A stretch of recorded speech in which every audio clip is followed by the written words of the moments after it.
Okay, I will call to order the Marshall County Board of Supervisors public hearing for proposed property tax levy, special session, March 24th, 2025 at 9 a.m. Notice to the public. The Board of Supervisors welcomes comments from the public during the time allowed for discussion. You are requested to approach the podium and use the microphone, state your name and address for the record, and limit the time used to present your remarks in order that others may be given an opportunity to speak. The normal process on any agenda item is for the chair to read the item from the agenda. The board is given an opportunity to comment on the issue and/or place a motion on the floor. An opportunity for discussion may be presented, at which time the public may participate, and a roll call vote will follow. Roll call, please. Hibbs. Yes. Heil. Yes. Goodman. Yes. Pledge of Allegiance, would you please rise? I pledge allegiance to the flag of the United States of America and to the republic for which it stands, one nation, under God, indivisible, with liberty and justice for all.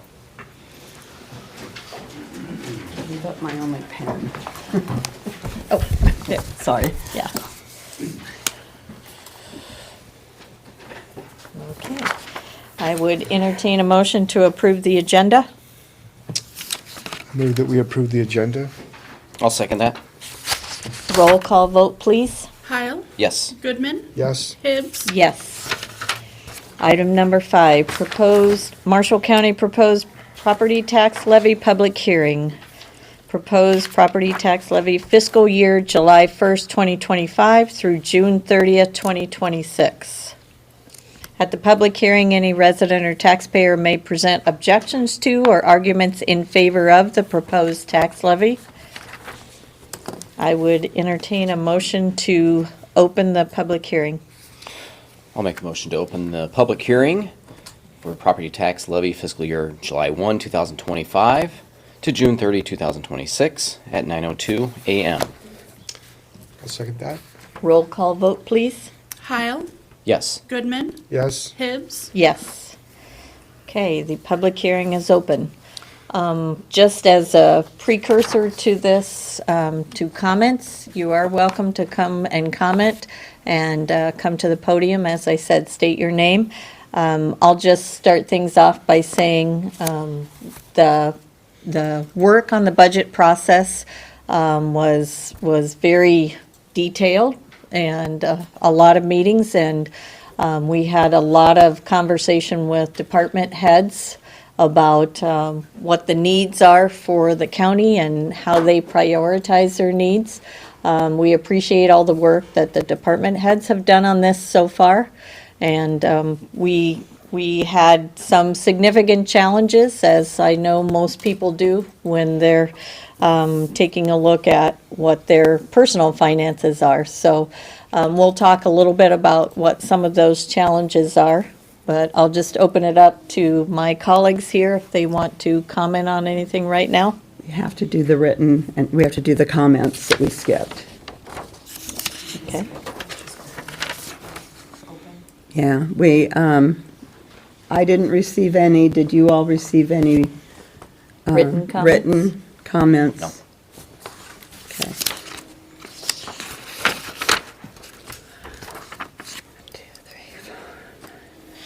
So we're only opening it up to our discussion right now.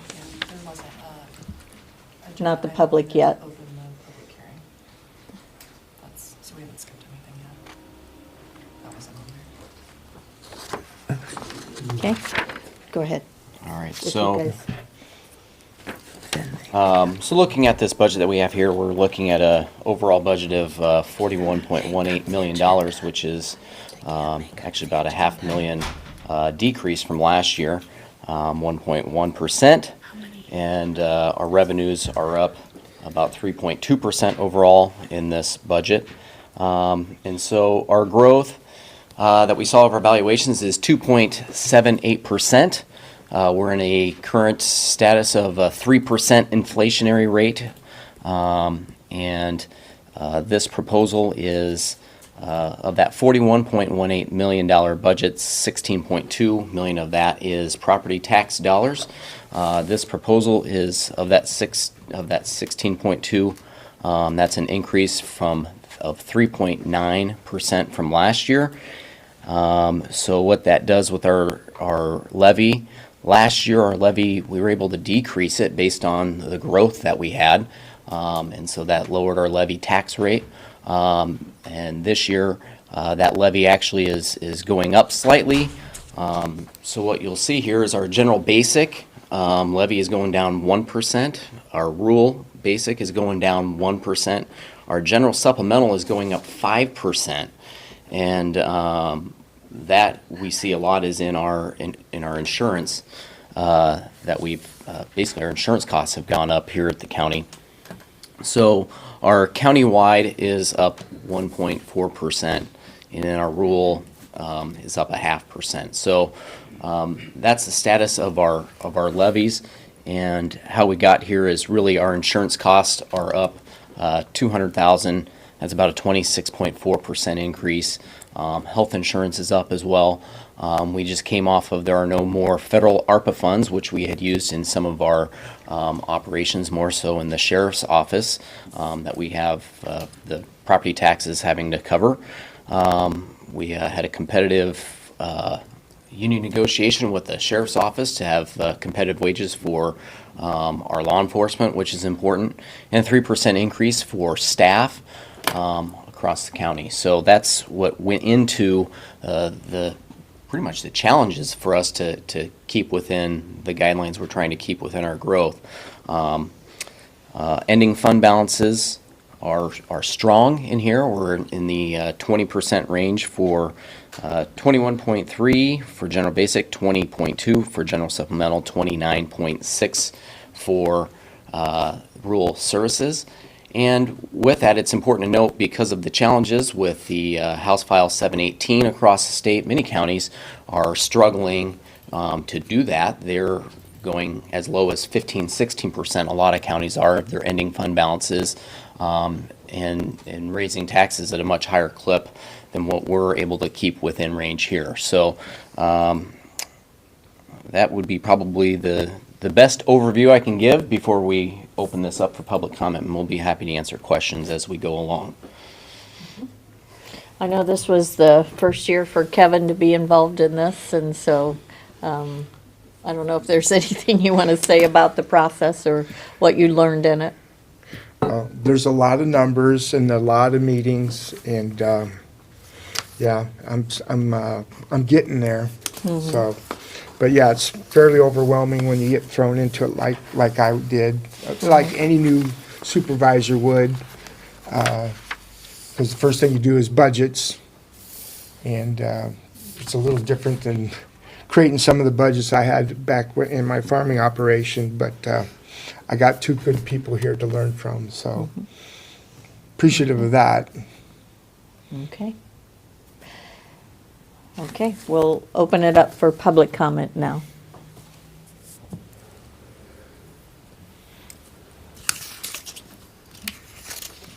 James, do we have anyone on Zoom? Just Tyler Kelly. Okay. That makes 12. Okay. I'm counting 12 people. Okay. Okay.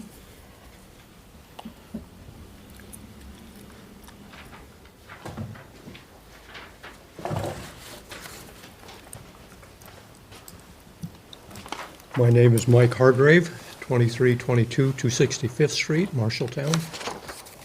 And I guess I'll just start with a few questions. So where does this process, this levy originates with the supervisors, is that correct? Mm-hmm. All right. And then here in the last couple of years, our assessments have gone up considerably because they apparently hadn't been keeping up. And as a result of that, we had a substantial tax increase payment that came from the taxpayers. And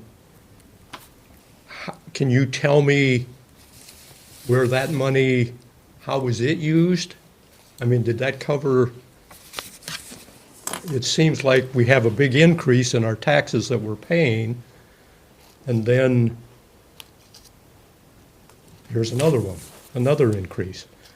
And I just don't understand. Is the taxes, the extra taxes that were collected, did they not cover the expenses and some of these expenses that are now a part of the budget? Do you understand what I'm asking? Good question, yeah. I don't know, Jared, do you want to address that? Well, first off, with the assessments that had gone up, last year we had lowered the levy. Let me get this number. We lowered it 2%, and the consolidated for county rule as well was negative 3.7%. So we lowered that levy. Yeah, that softened the blow, I So- understand that. So we did do that, and that had, last year, our tax askings had gone up 1.9%. And so that was the total amount of tax increase was last year was 1.9%, well under the growth model, Of the budget or of the just the property tax dollars. increased by 1.9%? Correct. Okay, Yep. And so, so we didn't have any massive tax increase for the value increase that had occurred. We made sure to lower the levy to, as you said, soften the blow, and only yes, went up. but it was still a blow, fairly major blow, at least to me personally, Okay. and to others. Yeah. So, okay, my next question then, okay, so this is a public hearing for the levy. What determines that this levy will be assessed then? Is it voted on by the general public? Or is it just the Board of Supervisors says, this is what we're going to do? It's approved when the Board of Supervisors approves it. Okay. And you didn't receive any comments, written comments that were against it? Did we receive any written comment? No. Well, is this typical of how the public is involved? It depends, It depends. yeah, it depends. Now, I understand the one for the school, I mean, with Miller, what there's proposed there, I understand that. And expenses are going up. Yeah, It's just, it seems like a double whammy to Yeah. property owners to me. Thank you. we appreciate your comments. Okay.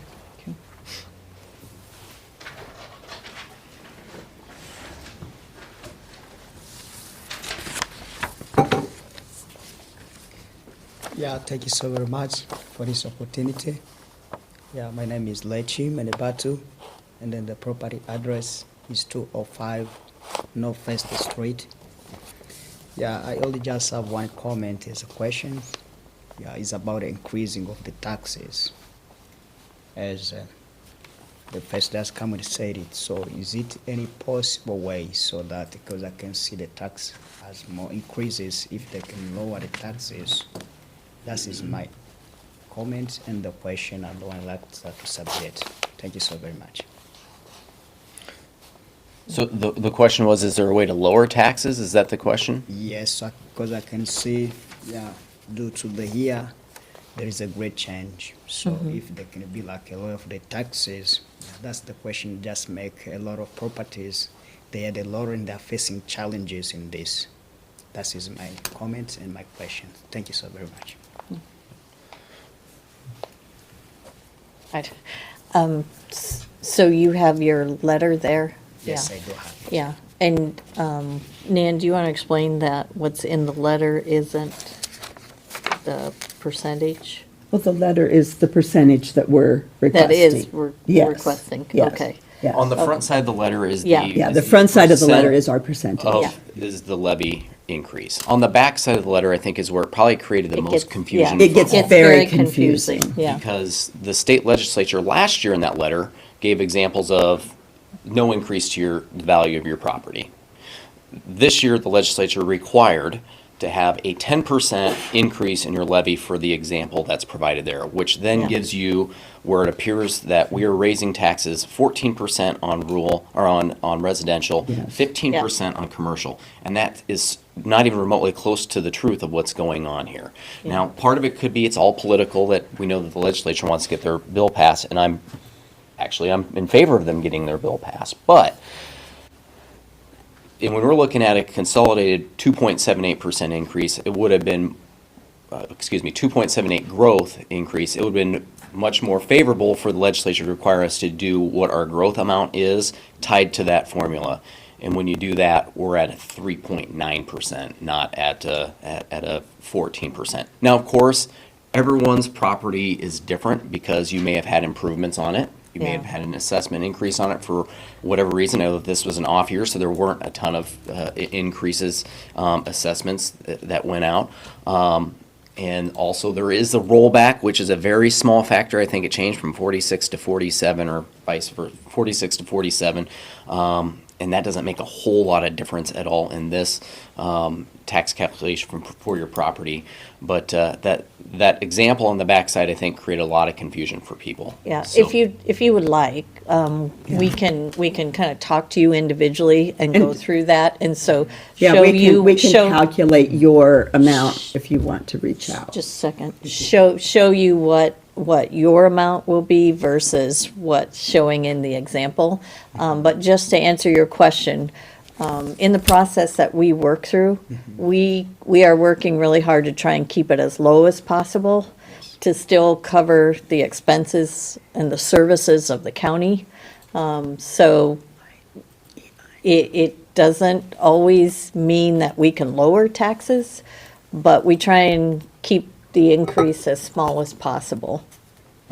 I know that doesn't necessarily give you the result you want, but that's what our goal is right now. Thank you so very much. So are we going to schedule like an appointment so that we can talk in person, or so I would Yeah. like to She know? knows so much about taxes.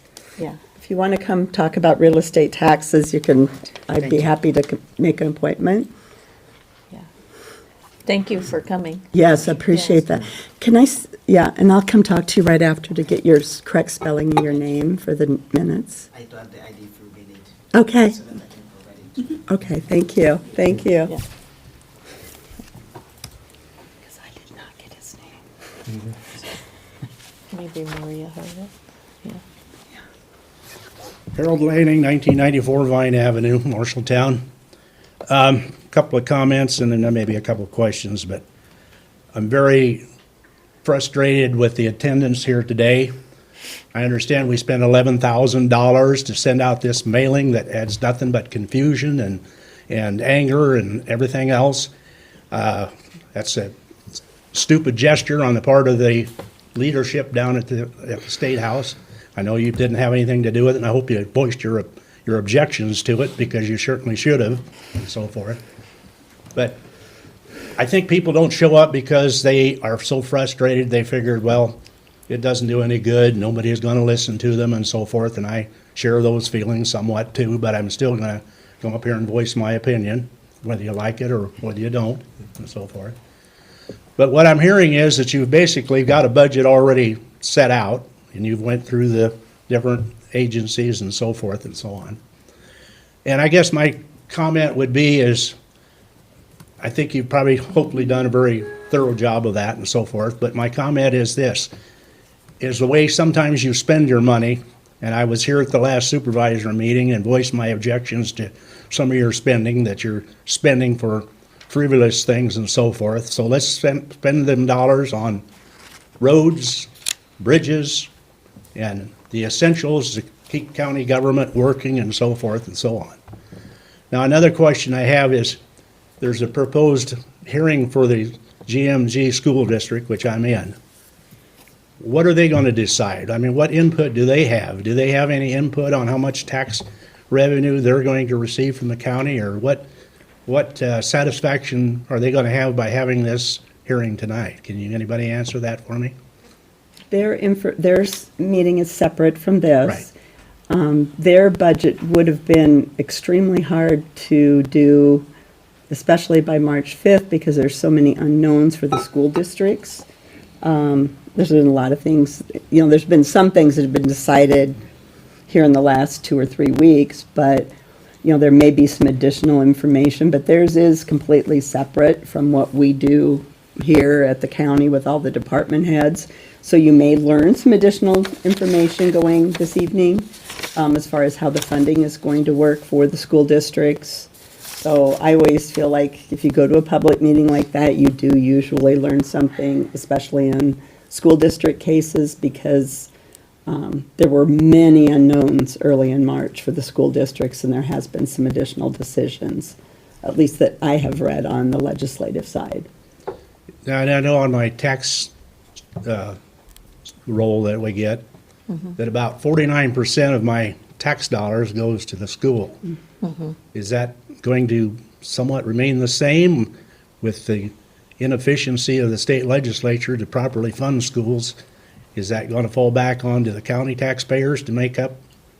No. No, it No, won't. it's separate. No, and there's the proposal that's been put forward by Representative Kaufman and Senator Dawson is to actually reduce the levy of the school from its 560, I believe, 590 or 560 down to, I think 560 down to 290, and that will, if that passes, that'll be essentially a 45% decrease in your school portion of your taxes.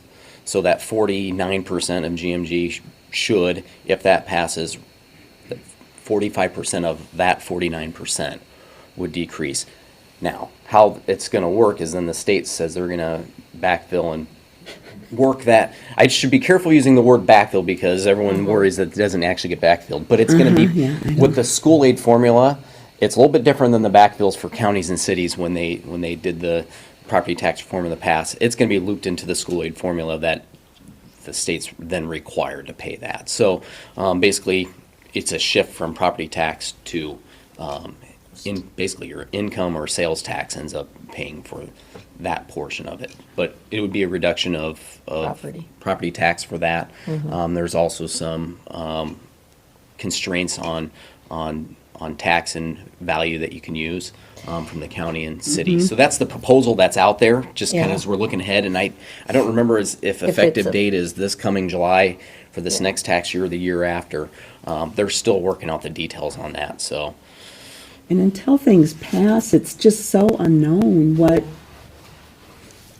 That's probably what tonight's meeting's about with GMG, I would assume. well, it's their budget meeting Yeah. too, but I hope, maybe they know more than, Well, I know we passed the bond issue and so forth, so that's going to reflect in there. yeah, the Sure. bond will impact, yeah. Now, did I That's what understand Blaze is just going, bond. the growth in the assessment and so forth has helped to basically offset any increase in the levy and so forth, and basically maintain or a very slight increase in taxes? Would That's- that be correct? Ultimately, that's the goal, and I think the property tax structure is built upon, if you grow, you're gonna keep your taxes low. Otherwise, you're going back to the same property owners asking for whatever increase that's necessary to maintain services is going back to the same taxpayer over and over again. And so, when I look at this budget, I would say it's good, but not great in my mind, because the growth was 2.78%. And we're going above that 3.9%. Now, we got a variety of issues like we talked about. The main thing is really our insurance costs going up 26%, consolidated for the county as a whole. And so when you have that, it's like, how do you take on those blows while stay within that growth model? And we're close. I mean, I'd say it's good, but that's why I'd say it's good and not great, in my opinion. Okay. All right, thank you.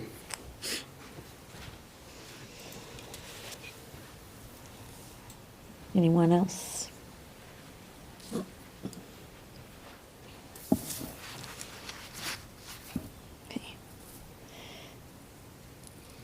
Okay, with no other comments coming before the public hearing, I would entertain a motion to close the public hearing. I'll make the motion to close the public hearing at 9:24 a.m. I'll second that. Roll call vote, please. Kyle, Yes. Goodman, Yes? Hibbs, Yes. We'll move on to adjournment. The next regular session is Wednesday, March 26th, this Wednesday, 2025 at 9 a.m. at the courthouse here in this meeting room. All business to be acted upon at that session should be submitted to the county auditor and recorder's office or the Board of Supervisors office by last Wednesday. So, there being no further business to come before the meeting is adjourned at 9:25 a.m. Thank you for your participation.